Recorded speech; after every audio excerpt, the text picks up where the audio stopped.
Hey, Trinity family, it's great to be with you again for another Table Talk session. And today we have two wonderful parents of three Trinity students, and we're excited to hear their story, excited to hear about how they've engaged in the Trinity community. And so I want to introduce Brandon and Dana McEachern to our Trinity community. So, Brandon and Dana, it's so great to have you. Brandon, why don't you start off? Just tell us a little bit about your family and how you ended up at Trinity Christian School. Well, like you said, this is my wife, Dana. We have three kids at Trinity. Penny, she is 8 and she's in 2nd grade. And then Reed, he's just turned 7. He's in 1st. And last, but certainly not least, is our boy Quinn. He's in the pre-K 3 class, I believe. Mm-hmm. We've been at Trinity for 3 years. We moved to Sharpsburg a little over 3 years ago. In fact, when we moved, it was in like late July. So we initially, as a family, placed our 2 oldest into the Heatherwood program, which was awesome. And then kind of through conversations, felt led to try to get them into Trinity. Mm-hmm. So here we are. Yeah. Now, you two both went to public high schools. Mm-hmm. And tell us a little bit about what made you think about putting your kids in a Christian school? I would say there are many different reasons. We both, I would say, had good experiences in public school.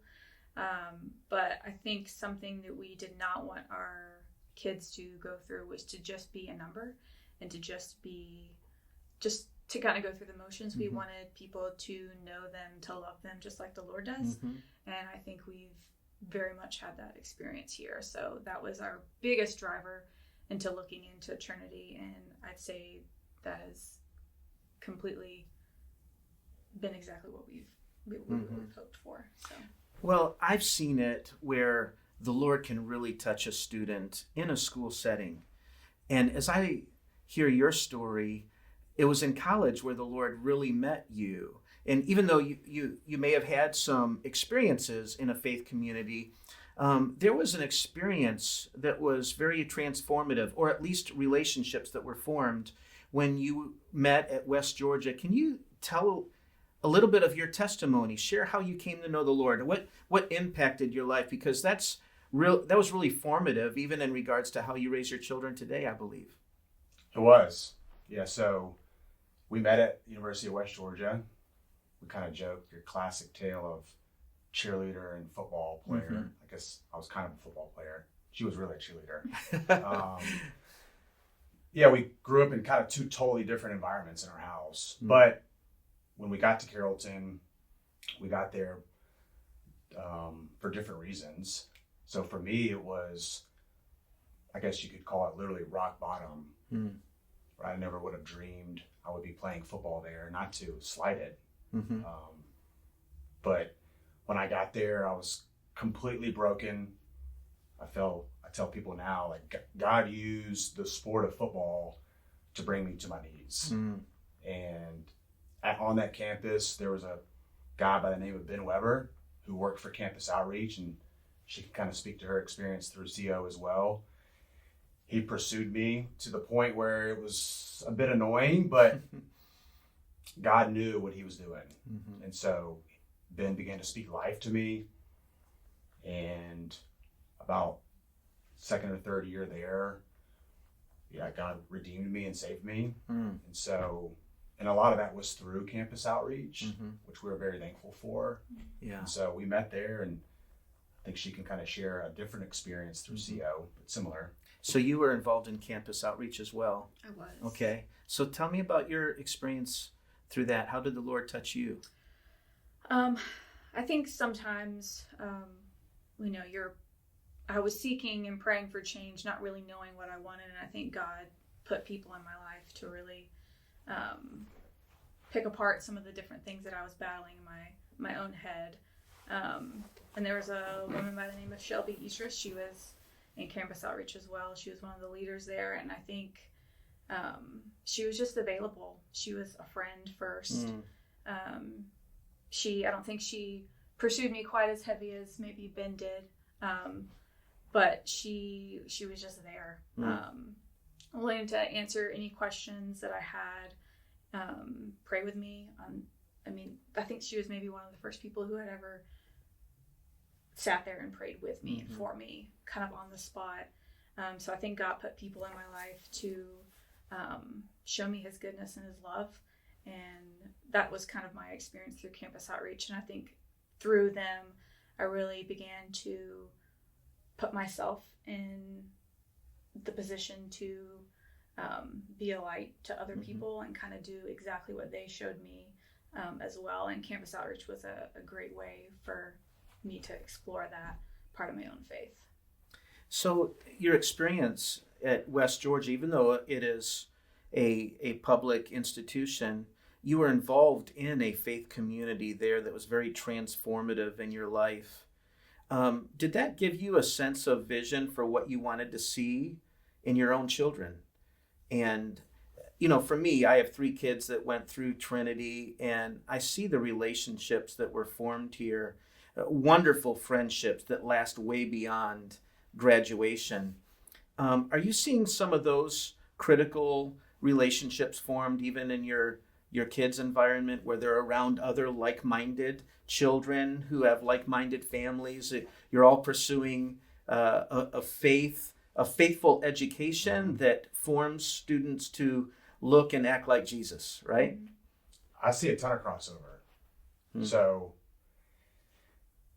when the gentleman I referenced earlier, Ben, began to pursue me and shared the gospel with me, a lot of what we did was, or a lot of what we were doing, and I didn't know this at the time, was just kind of laying a foundation, forming good spiritual habits. I remember going to his house at the crack of dawn, which was fine, but eating burnt bacon and burnt eggs and drinking Folgers coffee. But in that season of life, we built a routine and a habit that today is kind of one of the catalysts for our marriage, our family, our other relationships. It's one of many habits that we've tried to create, and hopefully we can continue to try to reinforce. But we see that now in what we're trying to teach our children. So that's one of the primary reasons we wanted to place them in a Christian environment, is because personally, like, my foundation was built on, I would say, nothing. And it all came crumbling down when I got to about high school and soon thereafter. But for us, we can see in this environment at Trinity, there's a strong foundation being built, and it's not solely, it doesn't fall completely on our shoulders. Kind of takes the village mentality to help support our 3 kids.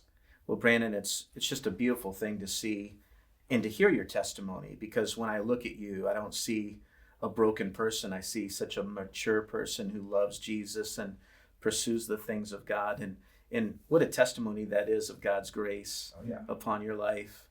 Dana, can you just speak to your kids? Tell us how old they are and how they're doing in their walk with Christ and in their relationships here with their teachers and friends at Trinity. Of course. My daughter Penny, she is 8 and she's in 2nd grade. She is my social butterfly. Has never met a stranger, I think, in her whole life. And she loves school, thrives here. She's in Miss Varela's class. I can't say enough good things about the teacher this year, and also all of her previous teachers. I just don't think we've had a bad one. And then my son Reed, he is 7. He just turned 7 on Sunday. He is in Miss McConnell's class. Again, someone that I could not recommend enough. I'm actually room mom for that class, so I get a lot of experience in that class and meeting the kids and doing crafts with them and really just being there. And then we also have a son, Quinn, who's in the pre-K 3 program. He enjoys school, and that's kind of our biggest goal right now, especially as a young boy, to just enjoy coming here, waking up every day and wanting to go to school and be with friends and his favorite day is chapel day, and that is today. So I know Wow. he's having a really fun day at Wow, school. that's pretty Just cool. To sing and dance. To sing and dance, that is his favorite thing. I love that. There is something for all of us staff to see the young ones worshiping the Lord. It's so meaningful. You know, Dana, you hit on something that I think is critical, because a lot of our parents wonder, how can I get engaged at Trinity? How can I get involved? What's your experience been as a room mom? How do you become a room mom? And then what do you do once you are a room mom? Of course. So I've been a room mom the last 3 years, and it's honestly been a great experience, even to just get to know the teacher a little bit better, to be a little more in the know of all the little fun things that they do in class. I know as a mom of young kids, I'm sure most people can agree that sometimes you come home and you ask your child what kind of day they had, and they're like, it was good. So for me, I get to get a little bit more insight on what we do inside the classroom, become really close with the teacher and, again, the students that are there, and that's just honestly really fun. But a way that you can sign up is just at the beginning of the class, or the beginning of the school year. When you meet your teacher, you can sign up for it, or you can simply just sign up to be a volunteer. It doesn't necessarily mean that you have to take on the role as a room mom, but that gives you the opportunity to sign up, just to come in even a day or two. And I think that's been really important in my connection to the school, and just being able to show up and be present when God's given me that same gift in my own life. So I want to be able to do that for my children as well. Yeah. Well, I can tell you our teachers really appreciate you, for sure. And anytime our teachers can have parents that involve themselves, it's a real blessing to us. Absolutely. Brandon, I'd love to hear about ways in which you've been able to engage, whether it's on the football field or in a men's group where you encourage others and you are encouraged by others to be godly dads and godly husbands, and all. Tell us, how are you engaged in the Trinity community?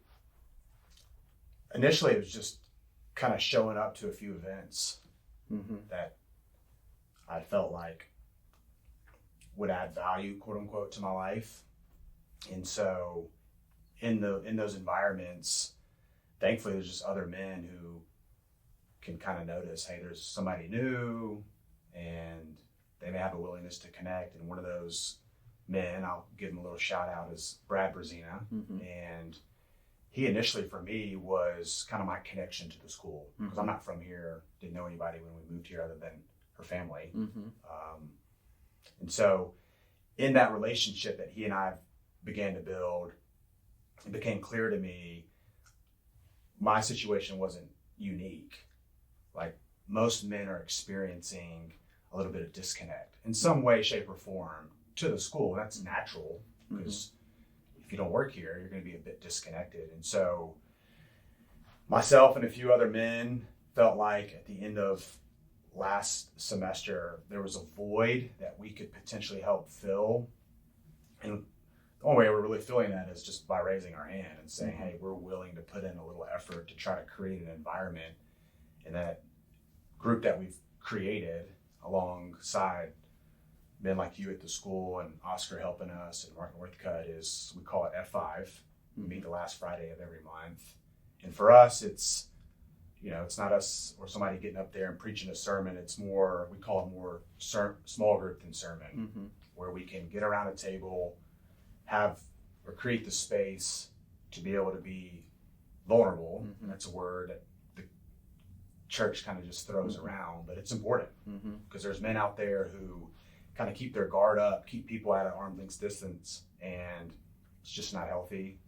I've done that. I'm still guilty of that at times in my life, but that is a space and a group that we hope other fathers and husbands in the school and in our community would like to be a part of, to be able to build those relationships so they don't feel so disconnected at times. So if I'm a young dad here at Trinity and I'm wanting to get involved, how do I sign up for that? And then what can I expect when I go to a meeting? Of the group? F5, yeah. There's no formal sign up. Okay. You show up at 6:30, okay, the last Friday of every month.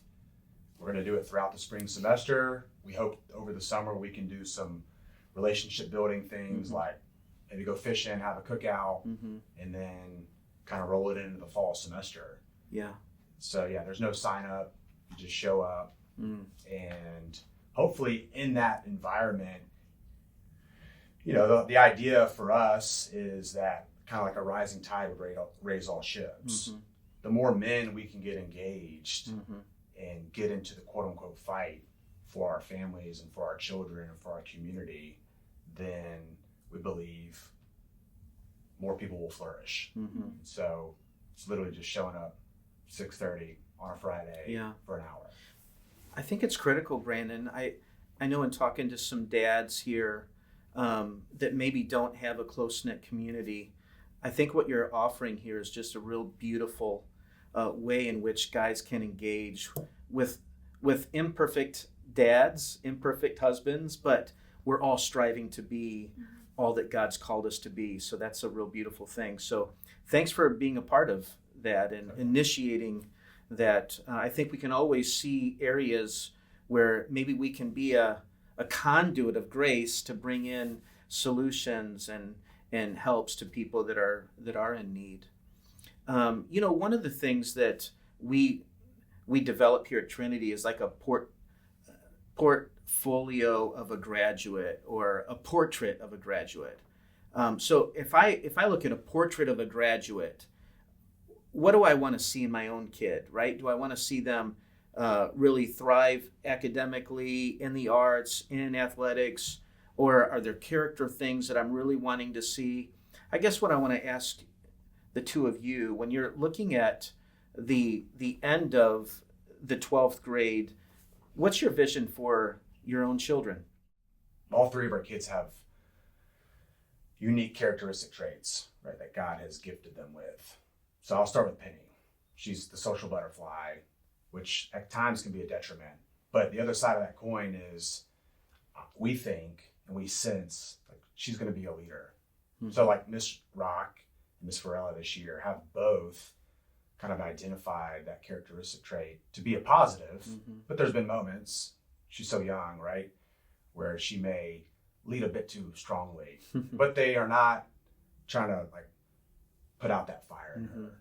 They're supporting it, just trying to kind of guide her to what it may look like. And then Reed, the 7-year-old, he's a perfectionist. I don't know who he gets that from. Neither one of us are that way. But Miss McConnell specifically this year has identified that. And, you know, she's trying to help him understand it's not about perfection. And Quinn, he has a speech and language kind of delay. And the last 2 or 3 months for us have been great in our experience with the staff here at the school. I mean, there was a fear, specifically for me, she's a bit more optimistic than I am, that they would say through a couple of assessments and meetings, hey, he's not a good fit here, right? Because he is quite a bit behind, but the opposite's happened. It's like, hey, we've identified kind of what the issues and problems may be. Let's come up with a plan. And I think it's, for us, encouraging that it's not just, I guess, what you call like an IEP, which you may see in other schools, of like, hey, here's a big packet of what your son's future may look like as he proceeds through the school. It's more of, hey, how can we support him emotionally, mentally, spiritually, as even a at full person. Yeah, even at 4 years old, right? Yeah. So as we look to the future as parents, I'm not going to say I don't care about athletics and academics. Those things just fade. I mean, I think we look back on our life and our identity, I guess, at a younger age was totally of the world. And it left us completely broken. And I don't want that for my children. Yeah. So we're trying to balance, okay, how much do we push in the school, athletics, extracurricular activities, and then how much do we not, right? And what's the list of priorities? We are constantly trying to, I guess, hold one another accountable to this idea of, we have a list of what we deem to be eternal and earthly. We don't have like a written out list in our house, but in our mind and in our spirit, we know what we want for our children. I think as we look forward to when they walk across the stage somewhere, I just want to know, like, they have a firm foundation. Mm-hmm. Yeah. A firm foundation in that the older ages, their faith is their own, Mm-hmm. you know, and they haven't adopted mom and dad's faith. Yeah. We could be a conduit for that, and the school can be that for them as well. But ultimately, when they leave and they go out in the real world to do whatever they want to do, like, they're set up for quote unquote success. Yeah. Success for us is that they know where they're going to spend eternity. Yeah. So what I'm hearing is their identity is deeply rooted in who they are in Christ, right? We hope. Is that anything you want to add to that? I think that was perfect. Yeah. That's my ultimate goal. I think academics are important. Mm-hmm. Our kids are very active. We know that they'll be involved within Trinity as they get older, and they can be in sports. But my end goal is not to have, the number one kid in the class who got the best grades. I think if that happens, that's wonderful. But my number one goal is to know that they love the Lord, and they meet Him face to face, just like we have before. So yeah, that's so good.